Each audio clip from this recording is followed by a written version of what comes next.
No way. No, I'm serious. They were $100,000 off on the listing price because they didn't know the neighborhood. And that's why we're going to go through the top 5 questions you should be asking your realtor when listing your home. And I think we're on question number 3. We're on question number 3. Question number 3 is, this is what the survey says. What is your experience with homes in my neighborhood? And so that's what we're going to address today. So what I was talking about is I had an agent come up to me because I'm an associate broker, so I can do BPOs, which is broker price opinions, basically, on what the prices should be. And he handed me his equity analysis, and it was $100,000 off because, and I asked, where are you pulling the information from? Of course, I helped and I educated, but it was within a city block, which is what most of the agents do. But within that city block, we had custom homes, and then we had economic planned homes in the same community. And he wasn't accounting for that, plus not accounting for the fact what they did inside the home as well. Yeah, and that's why it's honestly really important that your agent you choose knows the neighborhood. Because right now, especially a lot of neighborhoods, you have homes like in Boise or in Meridian. Some neighborhoods are older. We're talking early 2000s or 1900s. And then you have right next door to it a subdivision that's a 2024 new build. You can't comp those. And I think you're preaching to the choir here because they know, they live there. Yeah. Like, especially like in Boise, the historic area. Yes. That's another one. You really need to know the neighborhood, North End versus East End. And then one little street cracks me up. Yeah. It's like, oh, that's on the east side of that street versus the west side of the street. And the difference can be $50,000. Yes. Mm-hmm. Yeah. Yeah, so it's really important to know that. Yeah, selling in Boise is... Yeah, and also Eagle. If you think, I think in general, all of the Treasure Valley has this same issue. Oh, they do. Because I'm thinking of Eagle. I know when I first looked here, I couldn't, when I was moving here, you've got down Eagle Road, you've got River's End, and you got Two Rivers. Well, which is interesting. One side is a little bit older than the other, so they get more value. And then they put Mace River in the back end, and that became more popular and more priced out the front end. And then they put Williamson Ranch on the other side, which then priced out this side. Yes. And so it's important to know that. Which I think brings me to, and I don't know if we've talked about it, is really important as to why you should be doing interviews and asking these questions. Mm-hmm. Because when an agent comes to interview, I don't necessarily think they should have a staunch price for you right then. They got to see your home. Mm-hmm. They need to see what's been done, what hasn't been done, what needs to be done. And then that way they can pull other homes, not necessarily in a square block, but in a vicinity, right? And really pull true comps. My brain's going all over the place when you're saying that. I know, it does. So, like, for example, think of our acreage homes that we have out in Caldwell, Middleton, and Starr. Yep. Or even if you start going up into Horseshoe Bend. So that's when it becomes really tricky. They need to know your neighborhood because when you're selling in Idaho, you've got to know things like, does it have well? Has it been tested? Yes. How old is the well? There's things like that. And then BLM land that it bumps up to bump.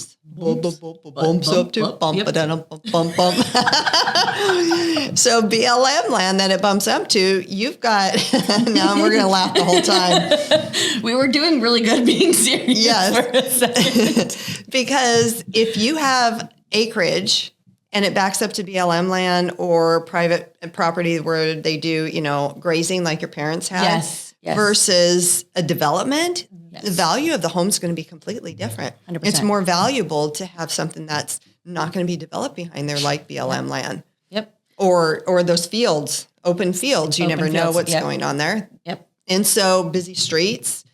So that's the other thing is in a neighborhood, they need to know the placement of your home within the neighborhood, right? Yep, absolutely.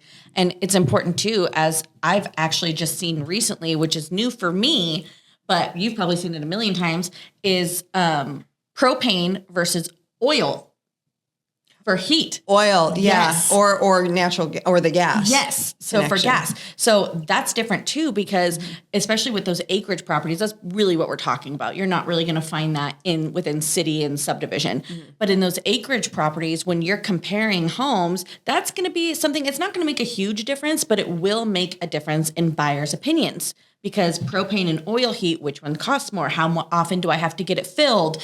Can it be changed out? So knowing that neighborhood when you're selling in Idaho or selling in Meridian or selling your home Boise, in Boise. What else was I thinking of? Oh, and the placement of that house in that neighborhood. If you're backing up to Eagle Road. Oh, yeah. So a lot of the homeowners will think, well, the one down the street sold for $500. Why are you pricing mine at, $450? And it's because of the desirability too of within that neighborhood of the placement, because you're hearing like that sound effect. That's a good sound effect. That's and that's that's a perfect sound. That's what you hear. It's not loud cars or anything. It's yeah, unless of course you're at a stop sign, you hear the vroom, or the Jake brakes coming down the hill.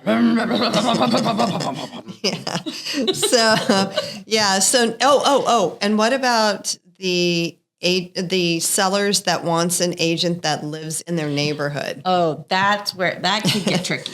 That's fun. That could get tricky. Okay, so should I give the visualize on this one? So let her give the visual, because sometimes people think like, but they live there, they know it, they have people that want to be there. Yeah.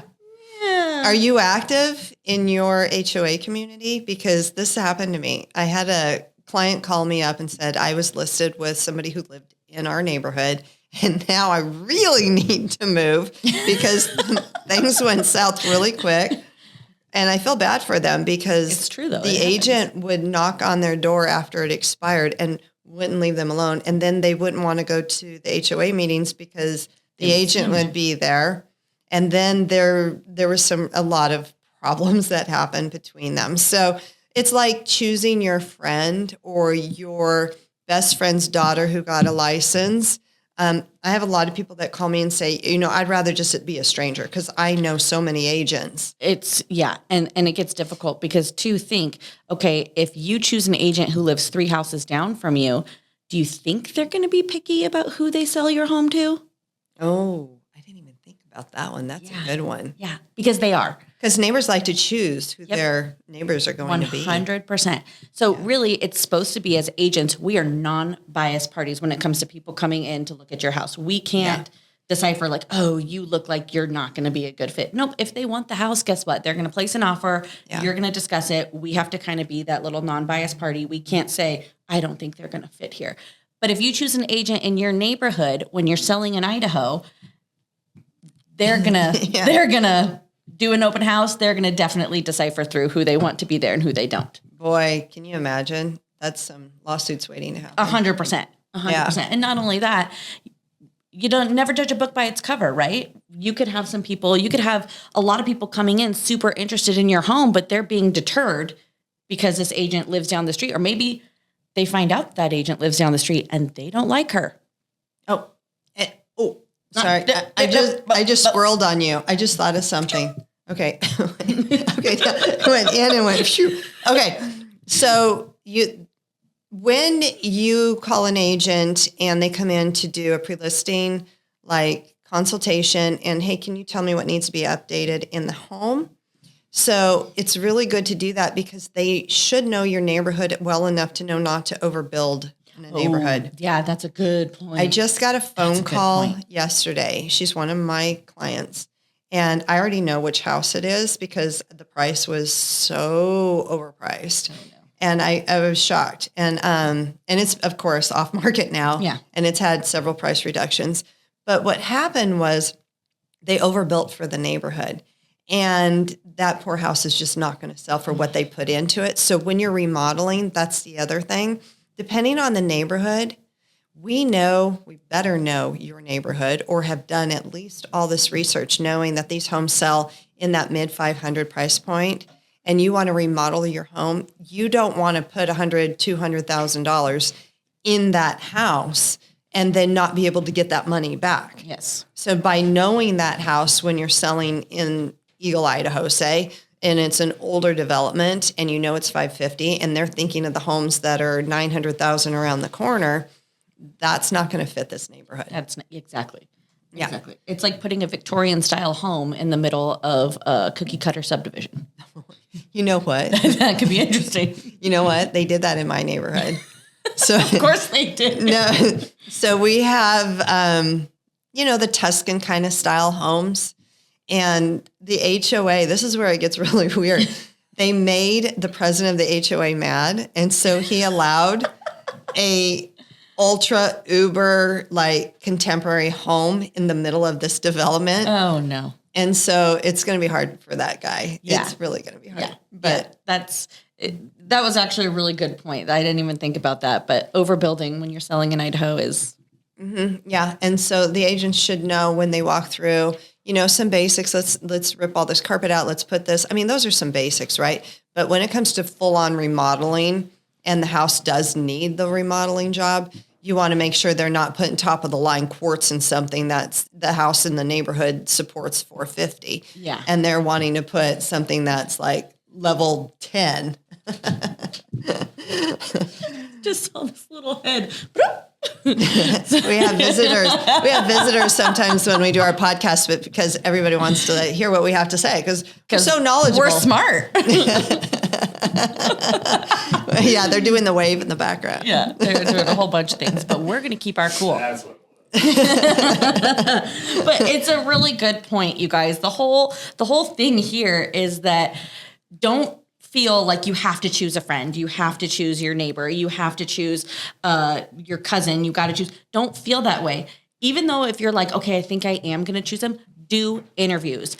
Do yourself the service of getting the information and making sure that you are getting the best agent possible for you, your home, and that neighborhood. Yes. Yeah, definitely. That is number 3 question, Yep. which is, what is your expertise with our homes in this neighborhood? Yep. And I would take it even further within the city block or within this district. And quiz them well. Yeah. Yeah. Because it might not even be like, I love that question. What is your experience with homes in my neighborhood? But really, I want to know, what's your experience with selling homes? Yeah. Because the neighborhood's really important. Mm-hmm. But as for all the other questions that we have that go along with it, what's your marketing strategy? How do you determine Yes. list price? All of these fit into this one really simple question. What is your experience selling homes? And I think that doing yourself the service of interviewing agents and making sure that they know the best possible way for you, your family, your neighborhood is really important when you're selling your home in Idaho. Yeah. And when they're giving you the equity analysis and where they should price your home, have them like what we do is we go through. I'll have two packets. Yes. I'll give, like if you are my seller, I'll give you a packet and I'll have a packet. I have all my little notes on it. And as we flip through each of the listings that have sold or pending or active, I go through and I say, well, this house has a plus because it's backs up to a green space, a common area, and yours backs up to a busy street. So that's a negative. And then I go through and I go through and I go through. And I also show you guys how to do it per square footage. And like per square footage changes a little bit if you've already remodeled the home versus as is, Yes. So you want to be educated. You don't want just a number given to you. When you're selling in your neighborhood, you want to make sure that you've been educated as much as that agent's been educated, because it's a partnership. Yes. Yeah. Yes, it is. And if for some reason you're not, into all that information, you're like, I just really want a number. That is all I want. You still need to do the interview process and just make sure that these people are giving you the right number. Mm-hmm. What if you were that one client that Denise had to go do equity analysis for, and the other agent was $100,000 off? They might know that one, but still, at least you're loaded with the knowledge of being able to say, can you show me how you came up with that number? Yes, because otherwise, guess what? Your house is going to be sitting there for a while. But if you think about it, though, it could be $100,000 off, especially in certain parts of Boise or in Eagle, when price points are 1.7, $2 million. $100,000 is like when you're at a 450 versus a 460, That's a great point. Yes. So it does depend on the price range of the home, because when you get in those higher prices, $100,000 is really minimal compared to that's a lot of Starbucks for you. So you want to make sure that I like Starbucks. Yeah, $100,000 worth of Starbucks coffees is a lot. I would be over caffeinated. Oh, we don't want that. You've ever seen her in a team meeting? No. Maybe you will. Maybe we should film that next time. I think they would love it. No. The HR button gets hit way too many times. And it's your fault. Anyways, we want to thank you for joining us in Selling in Idaho, and wait until you see our next one. So the next podcast, we're going to go through number 4. So thank you so much. And we hope that you enjoyed Selling in Idaho, and we'll talk to you soon. Okay, talk to you later. Bye-bye.